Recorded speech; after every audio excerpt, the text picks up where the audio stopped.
Magandang umaga po sa inyo. Ako po si Edgardo Gases po at ako ay gagawa ng content para i-present sa YouTube. At bago ang lahat, bumabati po ako sa inyo ng magandang umaga siyempre at sa aking mga followers at subscriber. Una, si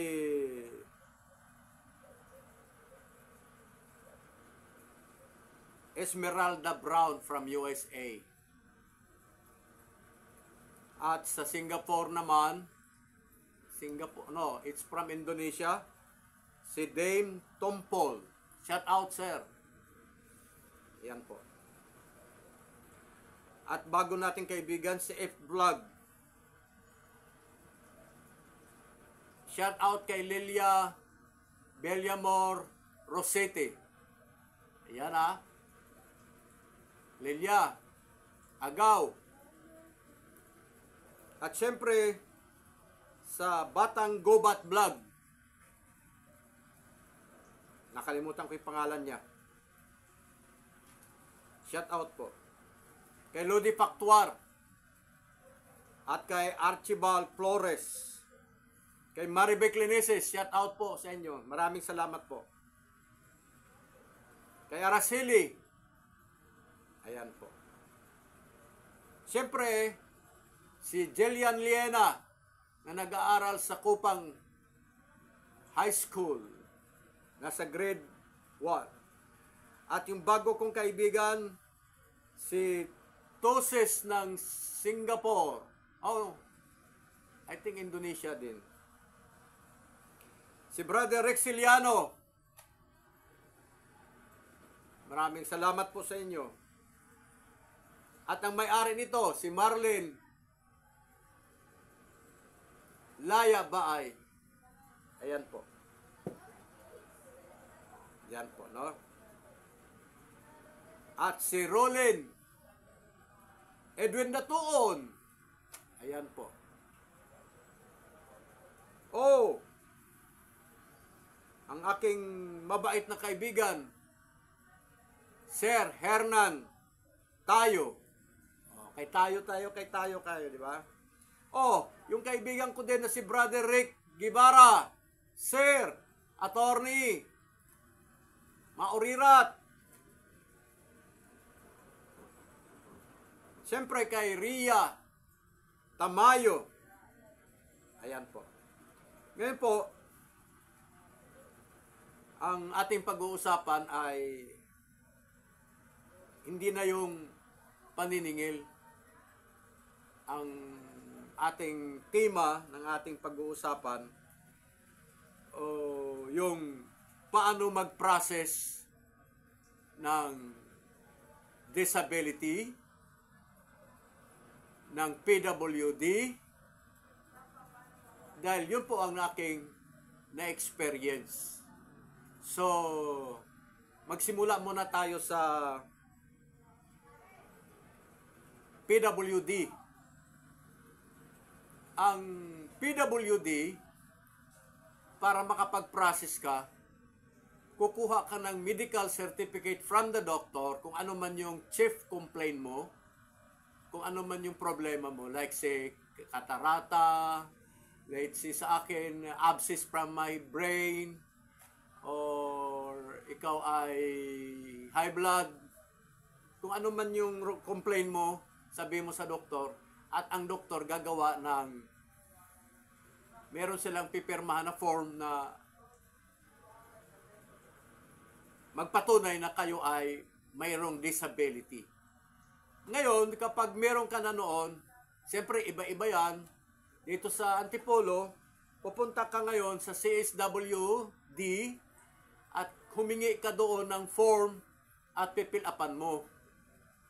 At siyempre nakalakip doon ng mga requirements katulad halimbawa ng requirements from the doctor, valid ID, indigency, yan po. Yun po ang mga requirements na i-attach mo. Ngayon, para mapatunayan, pupunta ka ngayon sa health center na kung saan man ikaw banda. Para hindi ka na magbayad sa health center at doon mayroong doktor na magbibigay sa iyo ng patunay na qualified ka for disability. Ngayon, kapag meron ka na noon, pipirma ang doktor at gagawan ka ng ID. Yan. Medyo may proseso, matagal po maghintay. Noon. Doon mismo sa center, meron silang computer doon na issuehan ka ng ID. Matagal. Inabot ako doon ng kalating araw. Nagutom kami. So, ayan. Ngayon, yung PWD, magagamit mo siya. Meron din yung libreng gamot. Punta ka sa pharmacy ng government hospital, merong gamot kung anong sakit mo. Kung merong available, sa akin walang available, kaya bumibili ako sa labas. Kapag meron, dadaan ka sa malasakit for processing, tapos dalhin mo ngayon yun sa pharmacy. May mga kopya yun, ipapasirox mo yun. Yung resita. Kukunin ng pharmacy ng government hospital yung original. Kaya isisirox mo na lang. Dahil you can buy your medicine without the original. Kung gusto mo, humingi ka sa doktor ng dalawa. Di ba? Yun sa disability. Ngayon, babalik tayo doon sa disability. Kapag meron kang disability at nabigyan ka ng disability, kukuha ka din ng disability form sa SSS at pipirmahan ng doktor at mag-attach ka ng medical certificate, indigency, at subukan mong i-process sa SSS kung qualified ka mabigyan ng disability. Yan, meron akong kaibigan, hindi kulang sa pamasahe, kaya high stroke siya, hindi siya nakakuha ng disability. Marami sila na ganun, ang may sakit, wala silang disability. Pero yung isa, nagpipensyon na. So, pag napensyon ka na, wala ng disability. Katulad ko, meron akong disability dahil sa hindi pa ako nagpensyon. So, hindi pwedeng magdalawang transaction na meron ka ng disability, meron ka pang SS. It's only one transaction. Kaya yung transaction ko ay disability. So, para akong, that was only a partial payment. Hindi siya full payment na. Ngayon, pag ikaw may disability, ang tatanggapin mo ay merong additional of 500 pesos o depende yun sa sakit, 500 pesos or 1,000, depende yun sa sakit, na madagdagan yung disability mo. Pero pag nag-process ka na ng iyong retirement sa disability, yung senior citizen, ay mababawasan yung, dahil wala na po yung medical. So, ang matitira na lang, yung pension na lang. Ayan po. So, dalawa na po yung pinag-usapan natin, no? Yung disability na kukuha ka ng form galing sa doktor para mag-qualified ka for disability sa PWD. Ngayon, kukuha ka uli ng form from SSS at dadalhin mo sa doktor para pipirma ang doktor na ikaw ay may kapansanan at hindi ka pwede magtrabaho para mag-qualify ka magkaroon ng disability sa SSS. Yun po ang nangyari sa akin. Kaya ako hanggang ngayon, ang kinukuha ko ay disability dahil hindi pa po ako nagpensyon. But when the time na magpe-pension na ako, mawawala na yung disability, pension na lang. Kaya nga lang, medyo mabawasan ako ng mga 500 pesos doon, no? Ayan po. Nakiusap pala sa akin yung kasamahan namin sa North Point. Meron siyang manggang hinog. Ang bawat tao ngayon ay nagsa-sideline. Pumunta ako kanina sa North Point. Ngayon, inalok ako ng mangga. 4 na piraso po ito, ang 1 kilo. Ito ay sinasabi ko to sa inyo para lang exclusive para doon sa mga senior citizen na pumupunta kay Sir Alex para mangutang sa North Point. Ngayon, yung empleyado doon, meron siyang mangga na inutusan ako na lahat daw ng mga nangungutang doon, sana daw bumili ng mangga. No? Alam na nila yun kung kanino yung mangga na doon. Nandoon kay Kuya Bong. Maganda, masarap. Ito pala ay medyo, nakita mo, medyo green grass of home ay matamis naman pala nung kumain kami. So, doon sa mga nangungutang kay Sir Alex, kayo, hindi pwedeng tumanggi na hindi kayo bibili ng mangga. Doon lang yun hindi. Marami sa palengke para pwede naman kayong bumili doon. So, lang yun, exclusive lang sa mga nangungutang kay Sir Alex. Ngayon, kung ikaw may balak mangutang kay Sir Alex, kasi kapag doon mangutang ka, ay, halimbawa, pag nangutang ka at nagipit ka, pwede kang mag-extend. Yan ang kagandahan. Dahil kung mangutang ka sa kapitbahay, machismis ka pa. Di ba?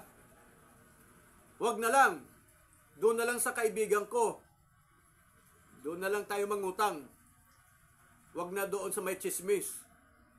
Na pati yung perang pinahiram sa'yo na ibinili ng bigas, isasama sa pagchichismis. Mahirap. Mabuti pa yung walang chismis. Opisina yon. Tatanungin ka, mangungutang ka? Opo sir, mangungutang ako. Magkano utangin mo? Mga 1 buwan lang. Yung aking 4,000 yung aking disability, inutang ko na lang ng 4,000. Di ba ganon? So yung mga nangungutang, no? Mga nangungutang kay Sir Alex. Di ba? Ayan po. Galing ako doon kanina. Okay. Pinag-usapan natin yung mangyari. Nung isang araw, pumunta po ako sa CSWD ng Antipolo. Meron akong nakatabi na bata. Sabi niya, dito ba ang pila ng disability? Sabi ko, ano bang problema mo? Yung aking mata, malabo. So nakakita ka naman. Nakakita pero malabo. Meron ka ng doctor certificate? Wala pa. So bakit ka nandito?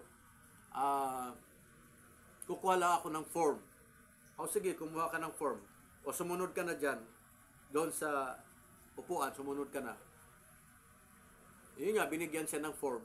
Tapos tinanong ko siya, nung lumabas na kami, may form ka na, anong dapat mong gawin? Pupunta sa doktor para humingi ng certification na nagpatunay na ako ay may problema sa mata.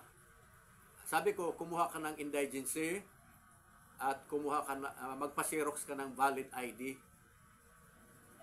Kailangan yung valid ID, yung hindi supplemental, yung halimbawa, driver's license, national ID, Comelec ID, mga ganon, no? Ayan po.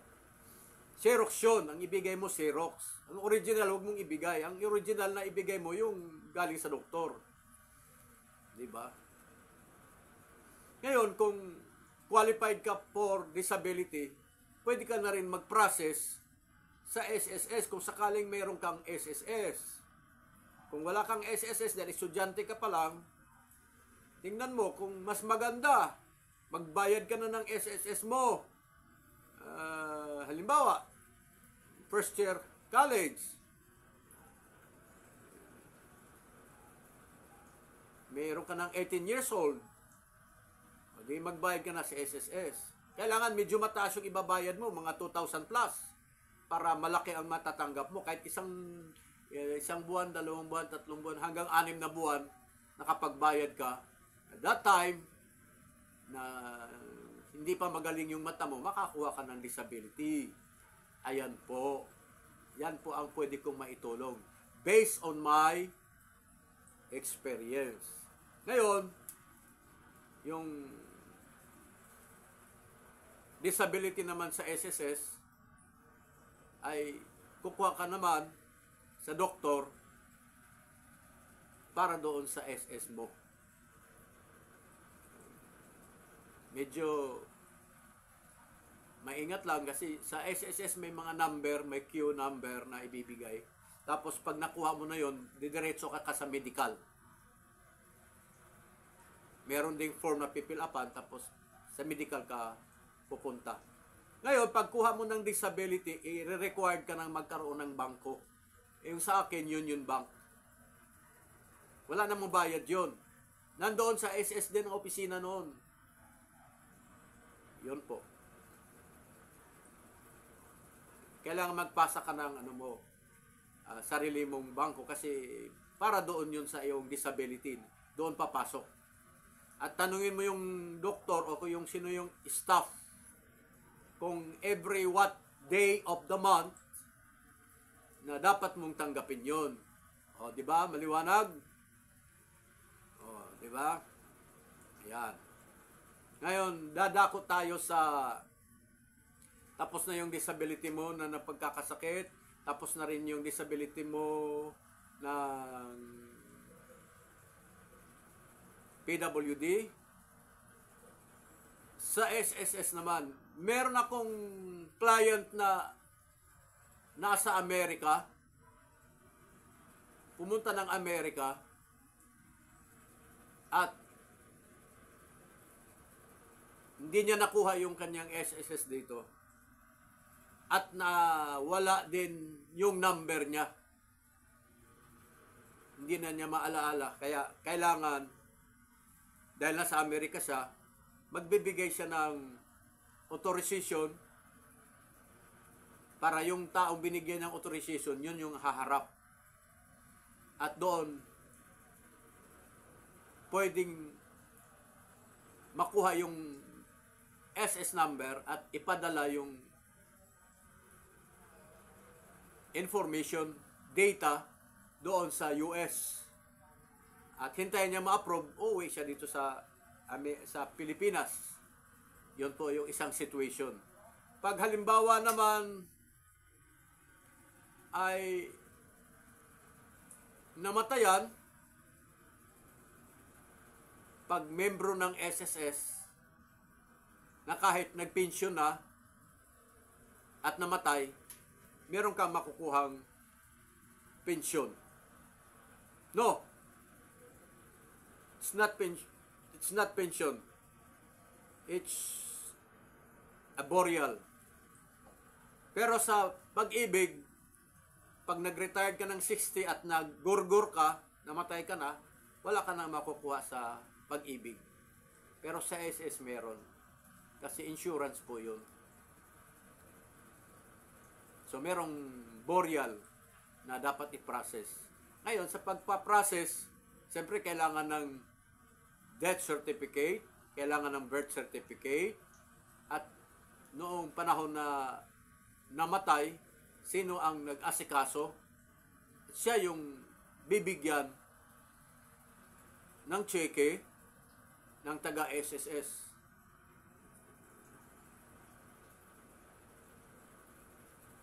Ayan po. Ganon.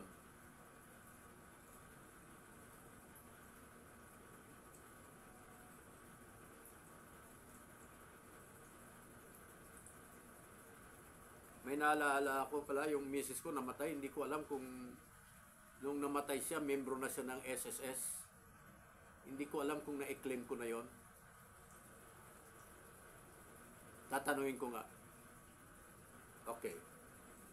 So, ganun po yung sa SS. Kapag patay ka na, meron ka pa rin makukuhang boreal na nagmula sa SSS. Karagdagang informasyon sa inyo, makinig po kayo dahil sa bagamat ang tema ng ating pinag-uusapan ay information for you to know what you are going to do about PWD, about disability. Ngayon, pag namatay, ang tao na naghuhulog sa SSS ay meron dapat makukuha na boreal. Ayan po. Meron ka pang makukuha. At kailangan ang walang conflict doon sa birth certificate. Dapat kung may senior, ilalagay yung senior or junior. Kasi doon yung iba, pabalik-balik, hindi pa matapos-tapos at wala din panahon kasi kulang din ang pamasahe. Kaya hanggang ngayon, mahigpit ang SSS sa ganung bagay. Bagamat patay na, mahigpit. Diba? At yung mga senior citizen na pagpasok pa lang ng 60 years old, obligado kang magkaroon ng AKOP. Ano ba yung meaning ng AKOP? Nakalimutan ko. Minsan alam ko, minsan hindi. Basta itanong nyo na lang kung ano yung AKOP. Minsan kasi nakakalimutan ko. Pag ikaw pumasok ng 60 years old, kailangan 3 months bago yung birthday mo, makapag-process ka na ng iyong AKOP.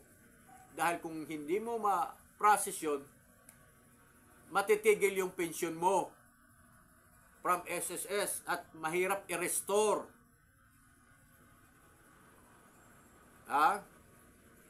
Mahirap i-restore. Yung mga papasok pa lang ng 60, pag may SSS, yan po. So, ito yung information na sinabi ko sa inyo dahil ito yung mga naranasan ko at ito yung mga nilalakad ko bilang researcher and paralegal. Di ba? Ayan po. Maraming salamat sa inyong panunood.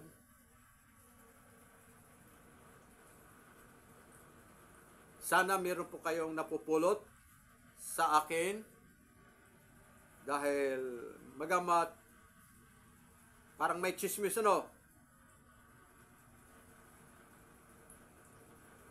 Shout out nga pala kay Selvia Lantada,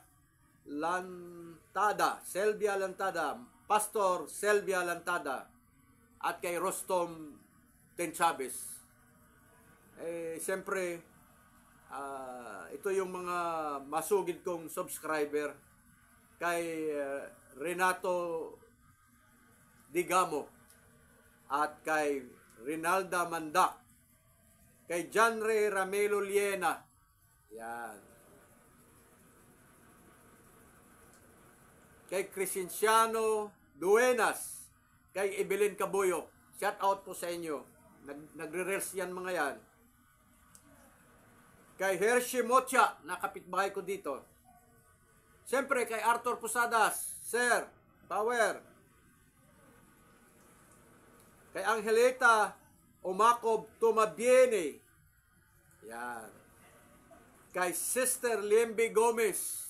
Sister, nagre-reels po yan. Siyempre, ang aking inuutangan, si Alexis Garbanzos. Nagpunta ako doon kanina. Kay Norma Marasigan, Madam. Kay Wilfredo Di Juan, magandang gabi po, magandang umaga. Meron akong kaibigan si Pahe Ewan ng Indonesia. Ayan.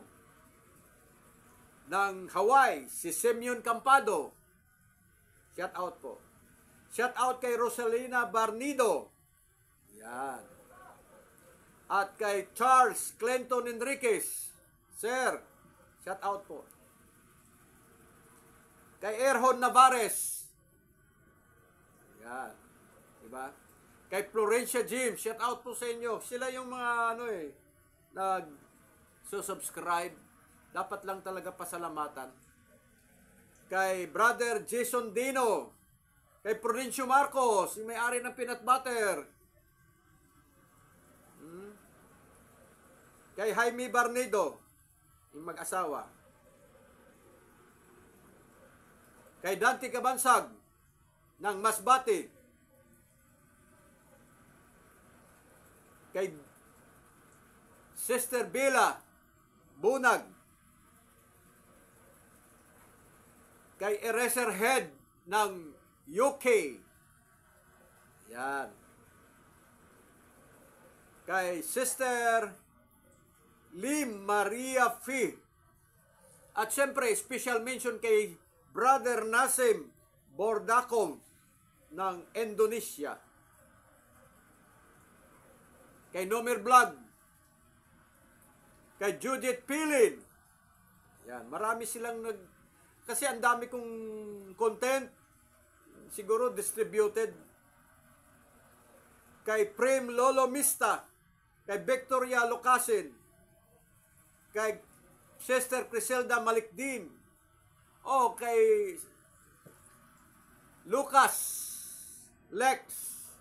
Lucas, mag-subscribe ka ha, Lucas, para makabawi man lang ako sa inyo.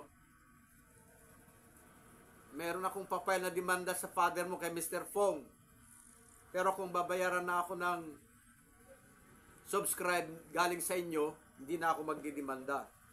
Kay Leonora Keliotes, kay Randy Lopio,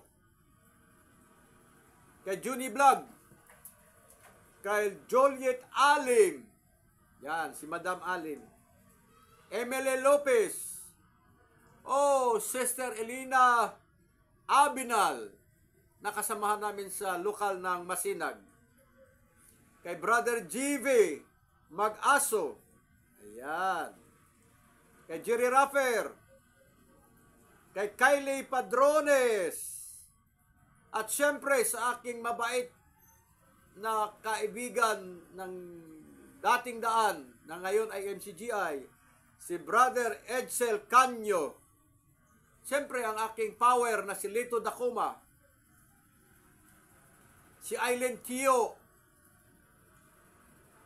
si Carlo Brent Pacheco, sir. Ang aming tagapagmamagitan na si Juan Bonapos. Magandang gabi po. Magandang umaga. At kay Angre Analisa, marami po itong mga ito. Clinton Katubing. Brother Clinton, bakit mo ako iniwan sa ere? Balik mo na yung pagiging mabait dahil tayong mga magkakapatid ay nagtutulungan. Sino pang magsusubscribe sa akin, inano mo na ako, you are no longer connected to my messenger. Kay Brad Ruel Edilo, kay Limuel Ramelo, na taga dating daan, kay Brother Danny Navales, Sir Emmanuel Dadula, yan po, kay Imelda Mercado, at kay Denya, at kay Alfredo Bellardo, kay Shirley Raffer, siyempre kay Angel Seldo. Ayan po. Marami po sila. Kaya lang, hindi ganun karami ang may 3,000 akong kaibigan pero baka wala silang load. Only pang ano lang, pang data. No? Ayan po. Kay Brother Romel Cagas. Ayan po. Kay Brother Alin Galon. Kay Jovelyn Orencio. Ayan po. Kay Lisa Orebi Hinayon. Magandang umaga at magandang hapon po. Kay Diding Villamor na taga Mindanao. Kay Brother Rob Salsida. Kay Sadek Rajak Bong, ang may-ari ng agency para sa modeling. Yan. Siyempre, ang aking kaibigan, Rodrigo Coriano. Ayan po. Ang aking kaibigan ng taga-Africa na si Philip Agiman at si Eduardo Rebutar at ang aking kaibigan si Sansa Pek Alam ng India. Diba? Ayan po. Si Miloy or Madam Mirna Barnidas, Beverly Principe. Yan, sila yan mga nagano. Kay Brother Asis, Abdul Asis, brother na lang. Sadik Abdul Asis. Feli de la Cruz, sister. Kay Brother Demetrio Aguirre Onciana Jr. Ayan po. Marami po sila. Kay Brother Asif Muhammad. Ang magiging kaibigan kong si Diego Goncalves ng Brazil. Yan. Hindi yan siya membro ng Dating Daan. Taga Brazil, pero hindi siya membro ng Dating Daan.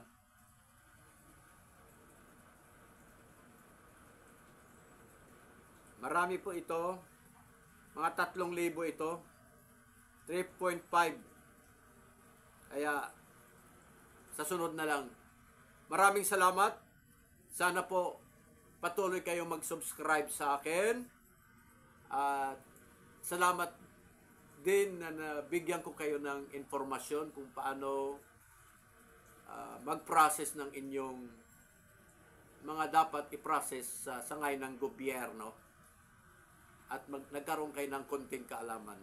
Sa sunod naman, yung aking i-content yung paano kayo makapag-process ng mas malasakit at laboratory. At hindi ko pa nabanggit yung isang kaibigan ko namatayan. Hindi ko nasabi sa kanya na ewan ko kung nakaborol pa hanggang ngayon. Wala na. Hindi ko masyado na akong occupied kasi nasa cellphone na lang ako palagi. So, wala akong ginawa kundi magsasagot ng mga subscriber, friend request, at saka chat.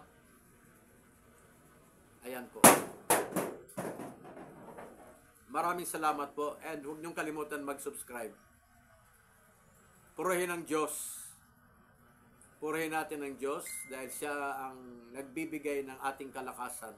Huwag nating kalimutan na magpuri at magpasalamat sa Panginoon dahil sa kanyang lahat ng bagay na meron dito sa lupa. Huwag nating angkinin na yung pera ay ikaw ay naghanap buhay galing sa pawis. No! Kung hindi ka bibigyan ng Diyos na pagpapalain, wala din.